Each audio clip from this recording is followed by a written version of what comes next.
요새 행복한 고민이 있는데요. 일부 예배에 새 가족들이 막 오고 있어요. 오늘도 세 분이나 왔는데, 그래서 이 또 11시 예배인 줄 알고 또 11시에 오시는 분도 있고, 하여튼 우리가 전도하고자 하는 마음만 먹었는데도 이 전도지가 동서남북, 우리 지난주에 우리 전도했잖아요. 그러니까 그래서 하여튼 그 오신 분들이 또 교회를 사랑하는 마음이 있고 계속적으로 잘 적응하실 수 있도록 여러분들 함께 기도해 주셨으면 좋겠습니다.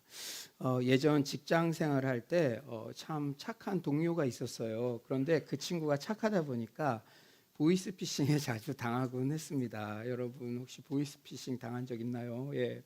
그래서 울상이 된 얼굴로 친구 아내에게 전화를 하는데 제가 곁에서 그 소리들을 듣고 정말 깜짝 놀랐습니다. 그 아내가 자기 착한 남편에게 이게 몇 번이냐고, 왜 맨날 당하냐고 화낼 만도 한데, 그러지 않고 이 보이스 피싱 하는 사람들에 대해서 막 쌍욕을 같이 해주더라고요. 그 아내가요.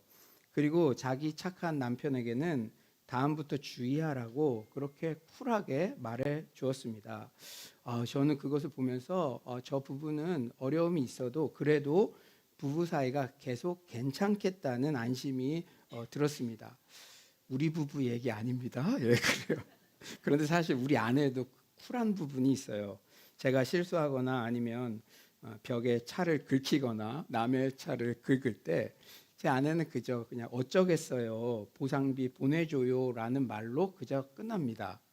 어떻게 하다 그랬냐고 뭐 그런 거 얘기한 적 없이 그냥 늘 그렇게 해주세요 하고 끝나요. 사랑하는 성도님들, 여러분은 가족이 사기를 당할 때 사기친 나쁜 사람을 함께 욕하는 편인가요? 아니면 왜 맨날 사기 당하냐고 가족을 혼내는 편인가요? 사실 잘못은 사기를 친 그 나쁜 녀석에게서 시작된 것이죠. 오늘 본문에도 바울의 이런 뉘앙스가 잘 표현되어 있습니다. 물론 갈라디아 교인들이 거짓 교사들의 율법주의 미혹에 빠진 것은 너무나 안타깝고 잘못된 일이죠. 또 바울도 그렇게 갈라디아 성도들을 먹이고 입히고 사랑하고 양육을 했는데 그 거짓 교사들 마음에 미혹에 홀딱 넘어가서 엉뚱한 짓 하고 있으면은 얼마나 마음이 아프겠습니까? 안타깝습니까? 예, 그런데 바울의 태도가 참 은혜가 돼요. 갈라디아 교인들이 미혹에 빠진 거 너무 속상하지만 그 원인 제공은 바로 율법주의자 거짓 교사들에게 있는 거잖아요. 그러므로 바울은 오늘 본문에서 율법주의자 거짓 교사들을 단호하게 비판합니다. 그리고 갈라디아 교인들에게는 여전히 믿음과 희망을 전해요. 우리 10절 한번 다 같이 읽어볼까요? 10절입니다. 시작. 나는 너희가 아무 다른 마음을 품지 아니할 줄을 주 안에서 확신하노라.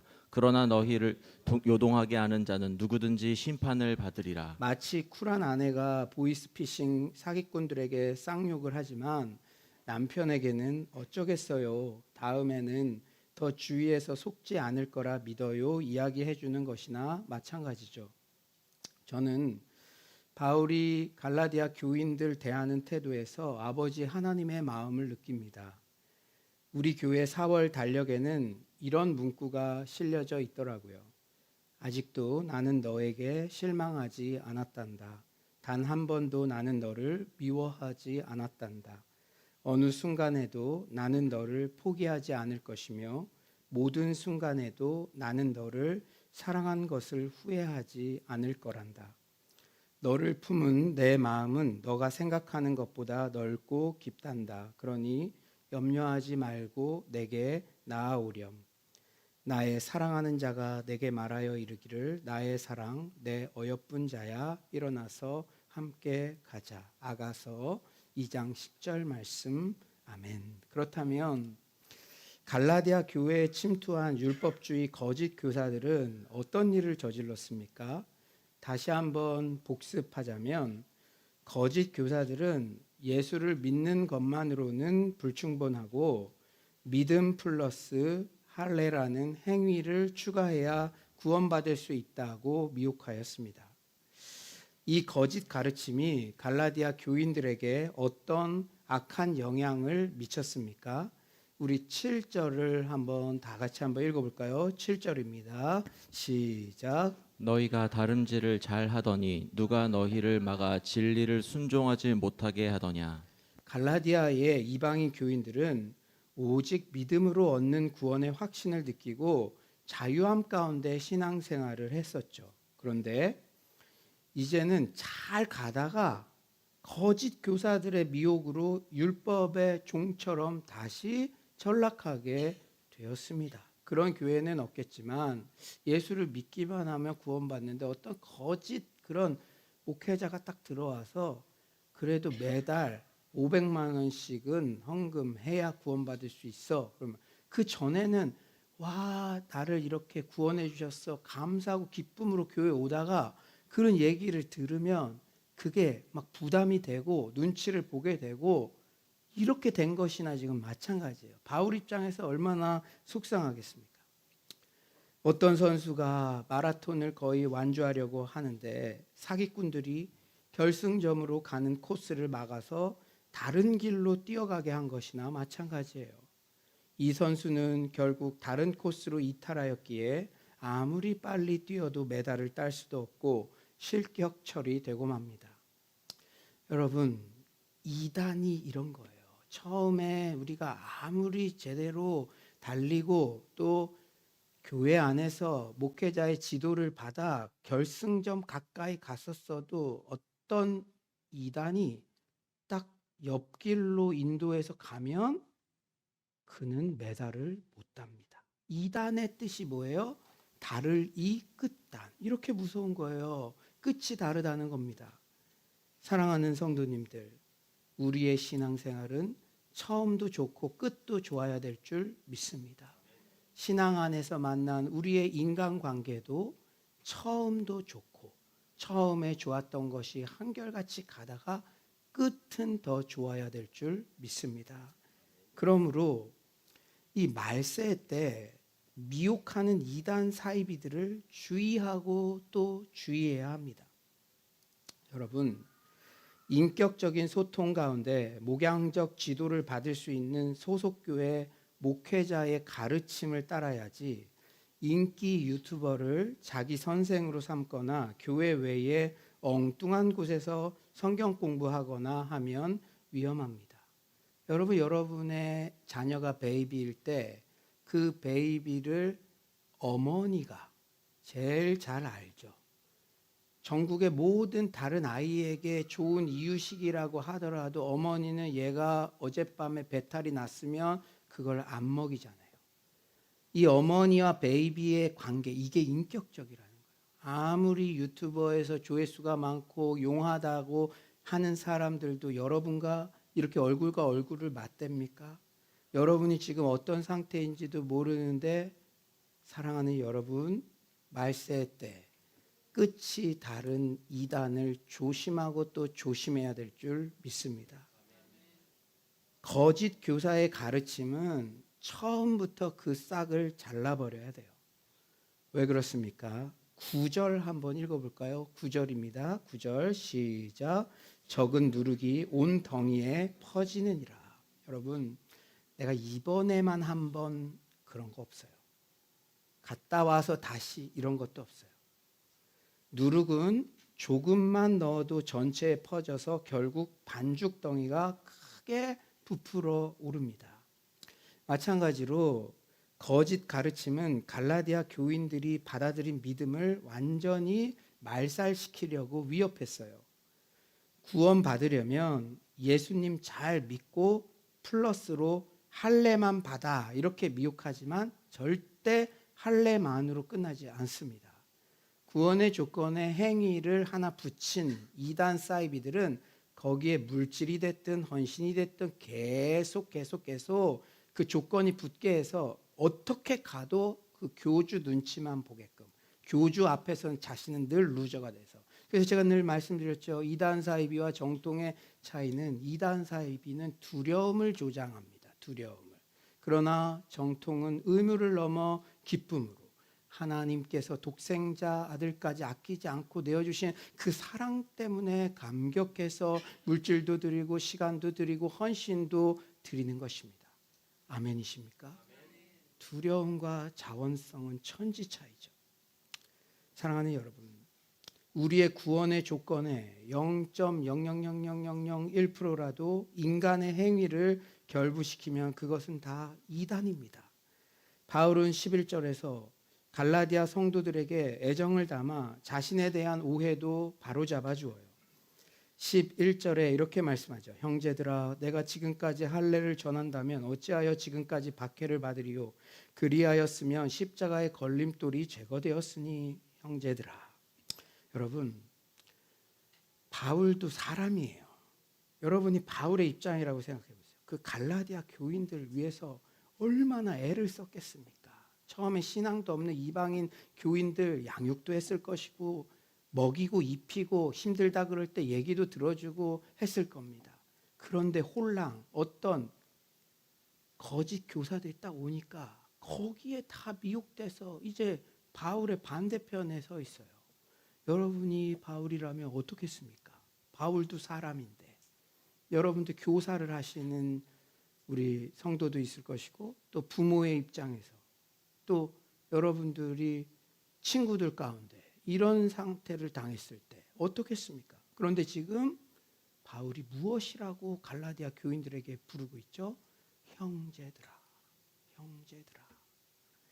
이게 바로 목회자의 마음이고 사기꾼에게 속은 자녀를 대하는 부모님의 심정이고 늘 실수하고 넘어지는 우리를 대하시는 하나님 아버지의 마음입니다. 바울은 사역의 처음부터 끝까지 자신을 향한 오해와 억측과 루머에 시달렸어요. 여기 보니까 형제들아, 내가 지금까지 할례를 전한다면 어찌하여? 그러니까 할례를 전한다는 그런 오해들도 있었나 봐요. 그 자신의 제자들이 갈라디아 성도들이 바울 가르치는 건 그렇고 뒤에서는 할례 전한다는데요? 이렇게 말했던 것도 있었나 봐요. 말도 안 되는 거를 얘기하는 것이죠. 바울은 겉으로는 할례를 반대하지만 뒤에서는 찬성한다. 그런 루머도 있었어요. 왜? 바울이요, 이 자신의 영적인 아들 디모데 할례를 받게 했습니까? 받게 했습니까? 받게 했죠. 유대인의 피가 섞여 있으니까 유대인들에게 전도하기 위해서는 할례 받는 게 좋겠다. 그런데 이방인 디도에 대해서는 억지로 할례 받게 하지 않았습니다. 바울은 플렉서블했어요. 바울은 구원의 조건으로서의 할례를 반대한 것이지 할례 자체를 반대한 게 아니었어요. 그러나 바울에 대해서 루머를 양산하기 좋아하는 사람들은 야, 그거 봐, 디모데 할례 받게 했잖아. 너희들은 할례 받지 말라고 하면서도 니네 선생도 저렇게 앞뒤가 다른 사람이야. 뒤에서는 받게 해. 이런 식으로 그런 루머가 돌았던 것이에요. 사랑하는 여러분, 바울은요, 행위 자체를 반대한 것이 아니라 구원의 조건으로서의 행위를 반대한 것입니다. 어떤 새가족들은 이 말씀을 오해해서 그래, 행위 상관없어, 헌금, 기도, 예배 이런 거 상관없어, 나 자유, 너 자유, 이건 일탈이죠. 여러분, 헌금, 기도, 예배를 해서 포인트를 쌓아야만 구원받을 수 있다. 경건 행위가 구원의 조건이 되는 것을 반대하는 것이지. 구원을 받았다면 하나님께서 기뻐하시는 헌금, 기도, 예배, 기쁨으로 하는 것은 당연한 우리에게 요구되는 그러한 경건 행위인 줄 믿습니다. 여러분들이 여자친구를 사귀는데 여자친구한테 명품백을 사줘야만 여자친구가 나를 남친으로 받아들여 줄 것 같아. 그러면 맨날 오늘은 C사 명품백, 내일은 H사 명품백. 그러나 여자친구를 너무 사랑하니까 뭐라도 주고 싶어서 1년 모은 거를 백으로 주는 거. 전혀 다른 것이죠. 백을 주는 행위는 똑같지만 사랑하는 여러분, 바울이 지금 할례에 대해서 행위에 대해서 비판하는 것도 이런 지점입니다. 만약 바울이 구원의 조건으로서의 할례를 찬성했다면 지금까지 유대인 동족들에게 그렇게 박해를 받지 않았겠죠. 본인들이 주장하는 것을 동조해 주니까. 바울은 지금 구원의 조건으로서의 할례를 내가 단호히 반대했다는 것을 갈라디아 교인들에게 다시 한번 밝히고 있어요. 그리고 자신이 전한 복음의 특징을 십자가의 걸림돌이라고 표현합니다. 십자가의 뭐라고요? 걸림돌. 제가 전하는 복음이 여러분에게 걸림돌이 되었습니다. 이렇게 얘기하는 거나 마찬가지예요. 예를 들어 제가 회개에 대한 메시지를 전하면 어쩔 때는 마음으로 밀어내잖아요. 그런 상황. 자신의 복음을 십자가의 걸림돌. 여러분, 그렇다면 율법주의자들은 왜 걸림돌이 되는 걸까요? 바울의 전한 십자가의 복음이. 율법주의자들은 자신들의 경건 행위로 독점적 지위를 형성했습니다. 율법을 자신들보다 잘 지키지 못하는 사람들을 정죄하고 그것으로 사람들을 통제했죠. 하지만 십자가 복음은 무엇입니까? 율법을 잘 지키던 못 지키던 예수님의 십자가 은혜를 믿기만 하면 모두 구원받고 공평해지기 때문에 이 십자가 복음을 받아들이면 자신들의 통치 권력과 기득권이 무너질 수밖에 없었죠. 그걸로 사람들을 기죽여서 자기를 따라오게 하는 힘이었는데 그게 그냥 공평하게 다 주어지니까 이 사람들이 기득권이 무너지는 걸 견딜 수가 없었어요. 그래서 그들에게는 십자가 복음이 걸림돌이 되었습니다. 예를 들어 어떤 교회에서는 1,000만 원을 헌금해야만 구원받을 수 있다고 가르쳤는데 그래서 1,000만 원 헌금한 사람들은 항상 자신 있게 활보하고 다니고 헌금 못한 사람들은 항상 위축되었는데 후임 목사님이 와서 그런 거 필요 없이 십자가 은혜를 믿기만 하면 구원받는다라고 전하면 누가 가장 후임 목사님을 싫어하겠습니까? 1,000만 원 이상 헌금한 자들이겠죠. 그래서 십자가 복음은 행위로 자기 공로를 삼은 율법주의자들에게 걸림돌이 된 것입니다. 바울은 이제 12절에서 이렇게 갈라디아 교인들을 미혹하여 악한 영향을 끼친 거짓 교사들에 대해 가장 심한 말을 해요.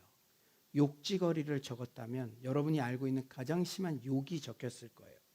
12절 우리 다 같이 한번 읽어볼까요? 12절입니다. 시작. 너희를 어지럽게 하는 자들은 스스로 베어버리기를 원하노라. 어느 정도 언어 유희가 담긴 비판입니다. 할례가 무엇입니까? 오늘날의 포경수술이죠. 남성 성기의 표피를 자르는 것입니다. 그런데 베어버리는 것은 바로 거세를 말해요. 바울이 이렇게 레디컬한 말을 쓰고 있는 것입니다. 바울은 할례 받으라는 거짓 교사들이 차라리 갈 때까지 가서 스스로 거세해 버렸으면 좋겠다고 말합니다. 그렇게 해서라도 그들의 미친 짓, 자신의 공로로 구원받는 것처럼 그런 행위 구원, 율법주의를 전하는 것을 끝나기를 바란다는 거예요. 아예 성기를 거세해 버리면 할례 받으라 마라 더 이상 얘기도 안 할 거 아닙니까? 여러분, 이단은 싹둑 잘라버려야 됩니다. 아멘이십니까? 바울의 단호한 태도. 이 말은 율법주의자들을 향한 너무나 극단적이고 심지어 야비한 반응처럼 말꼬리를 잡아서 야 표피를 베라고 아예 성기를 베어버려 말꼬리 잡는 것 같고 막 그렇잖아요. 그러나 바울은요 진리에 대해서 미혹하게 하고 조금이라도 가만히 들어온 그게 얼마나 공동체 전체의 누룩처럼 그것이 죄가 확산되는지를 알기에 이렇게 아예 잘라버리는 거예요. 너희들 베어버렸으면 좋겠다. 아예 떠나버리고 우리와 상관없으면 좋겠다. 사랑하는 여러분, 우리 모두도 이단 사상을 대처하는 데 있어서는 바울처럼 단호하게 싹을 잘라야 될 줄 믿습니다. 사랑하는 성도님들, 이신칭의 진리. 믿음으로써 의롭다고 칭해진다. 믿음으로써 의를 득하는 거다. 오직 믿음으로써 구원을 받는다. 오직 우리는 십자가 은혜의 복음을 믿기만 하면 구원받는다는 진리가 이렇게도 소중합니다. 이걸 침해하면 바울은 잘라버렸어요. 이걸 침해하면. 하나님의 은혜보다 자기 공로와 행위를 자랑하고 의지하는 거짓 가르침은 단호히 배격해야 될 줄 믿습니다. 이제 오늘 본문의 핵심 메시지인 6절을 주목해 봅시다. 지금까지 설명한 7에서 12절은 6절의 핵심 메시지가 나온 배경이 되어요. 우리 6절 오늘 본문의 핵심 6절 한번 다 같이 한번 읽어봅시다. 6절입니다. 시작. 그리스도 예수 안에서는 할례나 무할례나 효력이 없으되 사랑으로서 역사하는 믿음뿐이니라. 아멘. 한마디로 이신칭의를 또한 강조하고 있죠. 그리스도 예수 안에서는 행위는 효력이 없다. 믿음만 효력이 있는 것이다. 그리스도 예수의 그 십자가의 은혜, 믿는 것, 그것으로만 구원받을 수 있다 말씀하고 있는 거예요. 그리스도 예수 안에서 구원받기 위해서는 할례나 무할례 같은 행위는 효력이 없고 너가 할례 받았는지 무할례자인지 네 행위는 관심 없다. 오직 믿음이 필요하다는 거예요. 그렇다면 여러분, 행위 중심의 신앙생활과 믿음 중심의 신앙생활은 어떤 차이가 있습니까? 여러분 수지 맞으셨어요. 제가 그것을 분별할 수 있는 팁을 알려드릴게요. 행위 중심의 신앙생활은 하나님을 고용주로 생각합니다. 자신이 어떻게 하느냐에 따라 하나님께서 복을 주시든지 징계를 주시든지 월급을 많이 주시든지 아예 안 주시든지 자신의 행위에 따라 그 모든 것이 결정된다고 생각합니다. 또한 행위 중심의 신앙생활은 우선 내가 칭찬받는 것을 중요시합니다. 제가 많이 제 자신을 돌아봤어요. 우리가 주일날에도 교회에 와서 사역을 하는데 나를 많이 생각하는 사람들이 있죠. 오늘도 내가 하나님을 얼마나 생각했나. 여러분 다시 말씀드릴게요. 행위 중심의 신앙생활은 내가 칭찬받는 것. 내가 이것을 했을 때 우리 사랑방언들이나 주변 사람들에게 어떻게 보여질지 나에게 기본적으로 1차적인 관심이 있는 거예요. 그리고 그들이 제일 만족스러울 때는 언제냐면 어떤 도덕적 기준과 경건 행위의 기준을 정해놓고 그것을 내가 달성할 때 스릴을 느껴요. 그리고 더 스릴을 느낄 때는 나는 달성하는데 이것들아 너희는 달성 못하지 이럴 때. 반면 믿음 중심의 신앙생활은 결국 하나님께서 칭찬받으시고 영광 받으시는 것이 목표가 됩니다. 언제 스릴을 느끼냐? 언제 감동을 느끼냐? 너무나 부족하고 연약한 나임에도 불구하고 나를 통하여 일하시는 하나님을 볼 때 감동을 느낍니다. 즉 교회 공동체에서도 내가 뭔가의 목표를 달성해 내는 게 아니라 하나님께서 우리 서울로 공동체 안에서 일하시는 것에 대해 스릴과 희열을 느낍니다. 여러분 오늘 잘 오셨어요. 자신에게 한번 질문해 보세요. 내가 지금 헌신과 봉사를 하는 것이 내 만족과 내 칭찬받기 위함인가? 아니면 진정 하나님의 영광을 위함인가? 나는 주일날 교회 와서도 내가 사람들에게 어떻게 보여질까에 대한 신경 쓰는 것과 또 신경 전혀 안 쓰면 안 되죠. 추리닝 입고 오고 이러면 안 되잖아요. 그러나 그 신경 쓰는 것과 하나님이 영광 받으시는 것, 하나님에 대해서 생각하는 것과 무엇이 압도적으로 많은지 우리 자신을 돌아봐야 될 줄 믿습니다. 이 진지하고도 근원적인 질문을 우리 각자에게 매사에 던져야 해요. 그래야 무슨 사역을 하든지 동기의 순수성 가운데 할 수 있습니다. 이제 우리는 믿음이 얼마나 중요한지 아셨죠? 믿음이 얼마나 중요한지. 이 바울이 이렇게 심하게 말한 적 있습니까? 자꾸 행위 구원을 조장하니까 거세해버리고 싶다 이러잖아요. 얼마나 믿음이 중요하면. 그런데 그렇다면 이 성경적인 믿음, 건강한 믿음, 오늘 본문에서 구원의 조건이 되는 믿음은 어떤 특징이 있는지, 그게 너무나 중요한 주제죠. 그런데 오늘 이야기하고 있어요. 바로 뭐로서 역사하는 믿음이라고요? 사랑으로서 역사하는 믿음.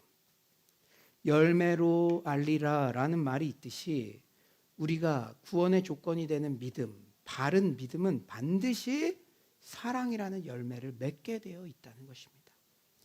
내가 말로 크리스찬이라고, 말로 믿음이 있다고 하는 거 물론 중요하죠. 그러나 검증할 수 있는 것은 사랑이라는 열매, 사랑이라는 열매.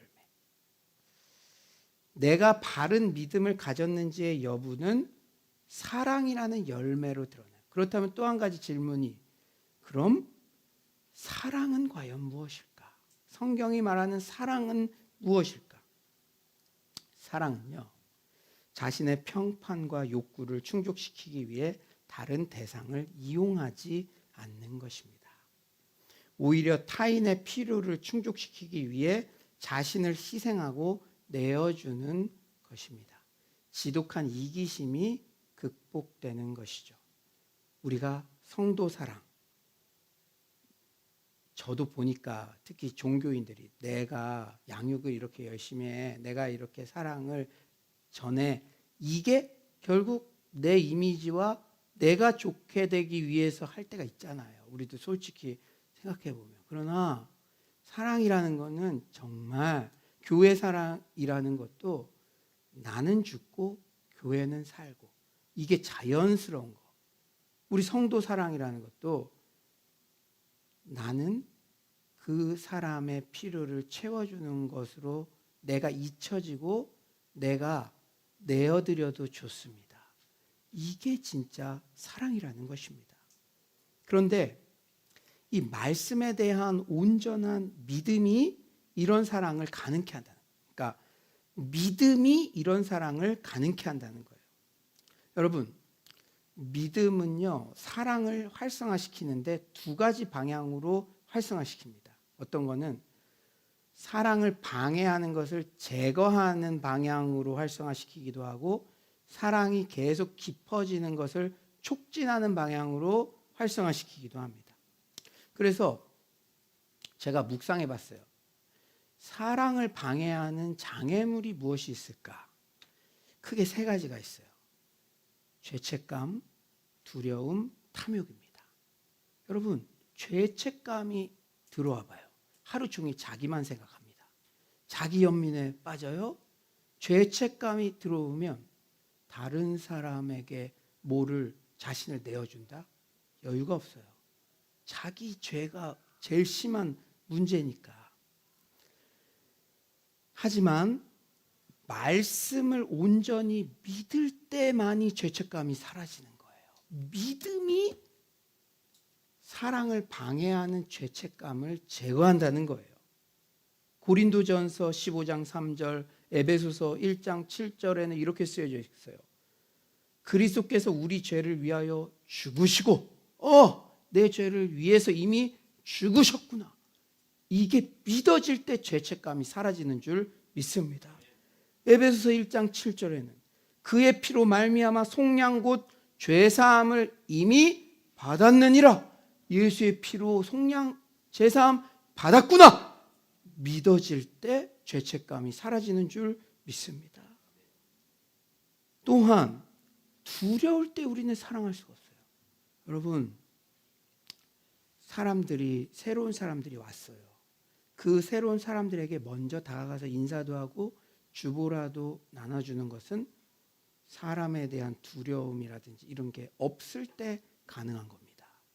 두려움이 있으면 다른 사람에게 관심 못 갖죠? 그리고 두려움이 있으면 우리 교사 한번 함께 해볼래요? 사명도 못 맡게 되죠. 두려움이 있으면, 그 다음에 미래에 대한 두려움에 딱 사로잡히잖아요. 그러면 내 집 마련, 저축, 내 커리어 쌓기 등 나에게만 온통 관심이 집중되어요. 하지만 말씀에 대한 믿음은 두려움을 몰아냅니다. 하나님이 과거에도 나를 지켜주시고 도와주셨던 것처럼 현재에도 미래에도 지켜주시고 도와주신다. 그 믿음이 들어오면 두려움이 나가는 것이죠. 이사야 41장 10절 다 같이 한번 읽어봅시다. 이사야 41장 10절입니다. 시작. 두려워하지 말라. 내가 너와 함께함이라. 놀라지 말라. 나는 내 하나님이 됨이라. 내가 너를 굳세게 하리라. 참으로 너를 도와주리라. 참으로 나의 의로운 오른손으로 너를 붙들리라. 아멘. 믿음이 생기면 두려움이 사라지는 것이죠. 이 말씀에 대해서 진짜 믿는다면. 또 로마서 8장 28절도 말씀하시죠. 우리가 알거니와 하나님을 사랑하는 자 곧 그의 뜻대로 부르심을 입은 자들에게는 모든 것이 합력하여 선을 이루는. 진짜 믿으면 두려움이 사라집니다. 마지막으로 탐욕이 들어오면 사랑할 수가 없죠. 더 많이 가지는 데만 혈안이 될 뿐 물질을 다른 사람에게로 흘려보낼 수 없습니다. 하지만 말씀에 대한 믿음은 탐욕을 몰아내죠. 말씀에 대한 믿음이 탐욕을 제거하는 이유는 세상이 줄 수 있는 것보다 그리스도께서 훨씬 더 부요하심을 확신하기 때문입니다. 먼저 그의 나라와 그의 의를 구하라. 그리하면 모든 것을 더해 주신다. 히브리서 11장 26절 그리스도를 위하여 받는 수모를 애굽의 모든 보화보다 더 큰 재물로 여겼으니 이는 상 주심을 바라봅니다. 사랑하는 여러분, 믿음이 이렇게 중요한 거예요. 이렇듯 믿음은 사랑의 장애물인 죄책감과 두려움과 탐욕을 마음에서 몰아냅니다. 그런데 믿음은 사랑의 장애물을 제거할 뿐만 아니라 우리가 사랑하도록 긍정적인 자극 또한 줍니다. 저는 이것을 더 강조하고 싶어요.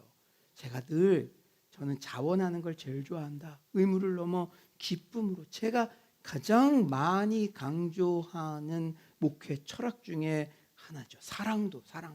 왜 자꾸 사랑하게 하느냐? 믿음은 사랑의 장애물을 제거할 뿐만 아니라 우리가 사랑하도록 긍정적인 자극을 계속 주기 때문이에요. 믿음은 우리를 위해 역사하는 하나님의 능력을 경험하는 기쁨에 대한 욕구를 우리 마음에 준다는 거예요. 예를 들면 이렇습니다. 우리가 낮은 곳에 사랑을 베풀죠. 그 과정에서 은혜를 누리고 기적 같은 하나님의 개입을 경험하게 되어요.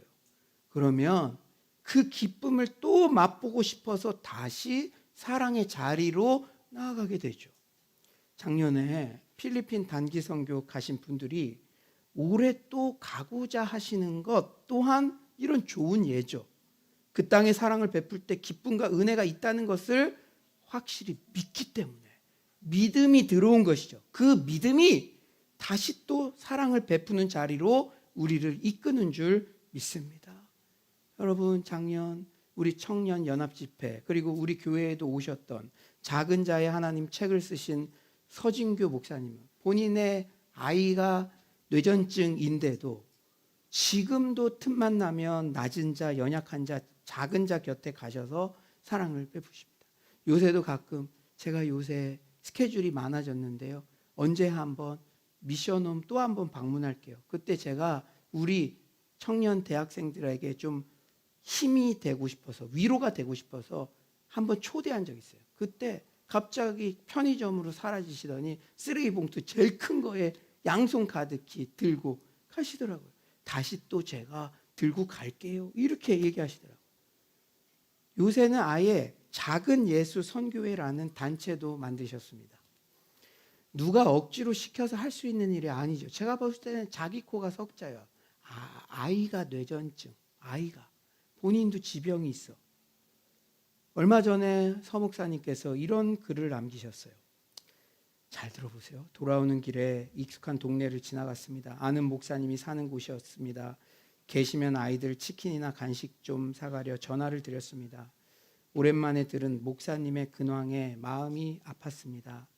어떻게 목사님께 그럴 수 있지 분이 났습니다.